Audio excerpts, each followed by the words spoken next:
Hi, I'm Tim. Welcome to Watchbox, and thanks for logging on. If you love this watch, email me, tmosso@thewatchbox.com. It's in the description below. It is your purchase and pricing email question line for buying this or any watch you see on any Watchbox platform. Please reach out to me directly. Email tmosso@thewatchbox.com for pricing.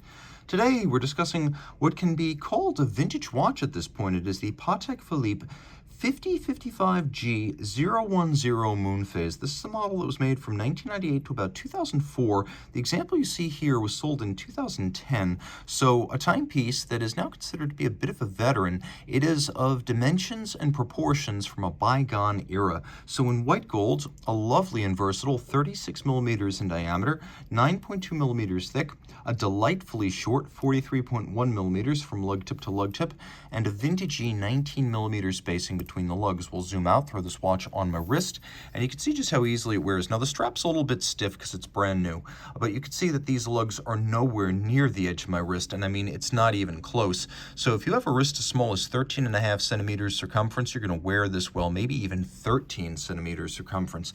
This is absolutely a unisex option. It's for guys who prefer traditional sizing and discretion, and women who want a watch that is not quartz, not diamond studded, not ornate or jewel-like, but truly focused on high horology, yet wearable on a female wrist size. This is all of that and more. Taking a look at the strap, I promised you it was new, and as you can see, it is a brand new Patek Philippe factory strap. Large rectangular scale alligator leather, black matte finish. We've got a sheer cut side, a monotone stitch. You can see Patek Philippe's pull tab spring bars. That design allows you to remove the strap just by popping the spring bar with your fingernail, and we've got a matching white gold single fold Patek Philippe deployant clasp with the Calatrava cross, the symbol of the brand, on the outside. The folding clasp, as opposed to a pin buckle, makes it harder to drop your watch.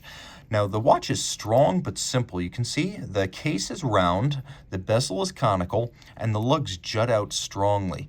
But what I really want to emphasize is that it's a monoblock case. Everything loads through the back. Take a look. The bezel and the case are one piece. There's no seam between them. That's a nice refinement that gives the watch a lot of visual strength and coherence. You can see that the crown features a very small Calatrava cross, and then we have some pusher adjusters that are used to adjust the features of the dial. It is a multi-complication power reserve indicator, radial date, and moon phase with small seconds, lovely baton-style hour and minute hands. We have applique, our indices, as well as radially arrayed Arabic numerals. We will do a quick loom shot here. You can see the watch with a Luminova dial is well loomed. The dial is true white. It's not an opaline silver white. It is a sort of matte chalk white, like the cliffs of Dover. We have a sector outboard for reading the minutes. You can see that we have a small piano key style track for sub-seconds, along with internally radially arrayed Arabic numerals. We have radially arrayed dates, and there is a pointer date system as well as a moon phase within. We have a power reserve indicator, and that power reserve indicator, although it does appear to extend past 48 hours, 48 hours is the maximum power reserve of this watch at full wind.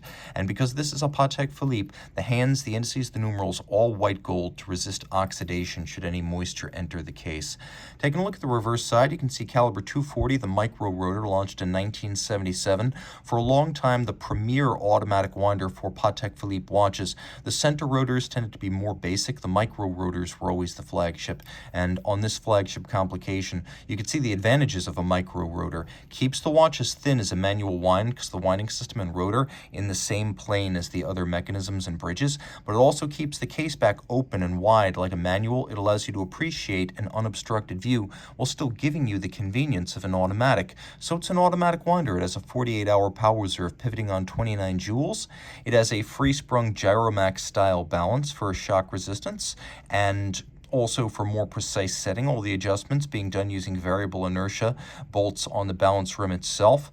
The watch features a screwed-in case back, so 30 meters water resistant. The movement is nicely decorated, beats away at 3 hertz or 21,600 vibrations per hour. It has the long discontinued Geneva hallmark signature, the imprimatur of quality. For watches made in the city or canton of Geneva, we have stripes, that is Côte de Genève, across the bridges, engine turning in 2 different sizes on the base plate, Satination on the wheels.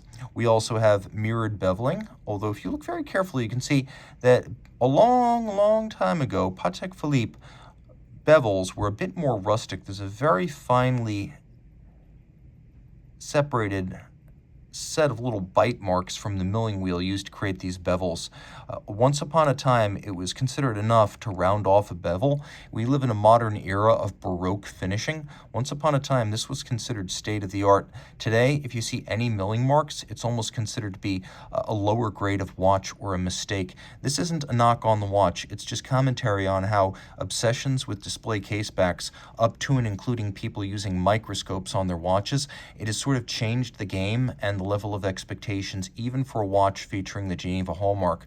Other elements I really like are the bevels within the jewel sinks. That's a lovely detail often overlooked, even on well-beveled movements. Satination on the wheels. You can see the little polished pegs, the 3 of them, used to locate the balance cock on the base plate.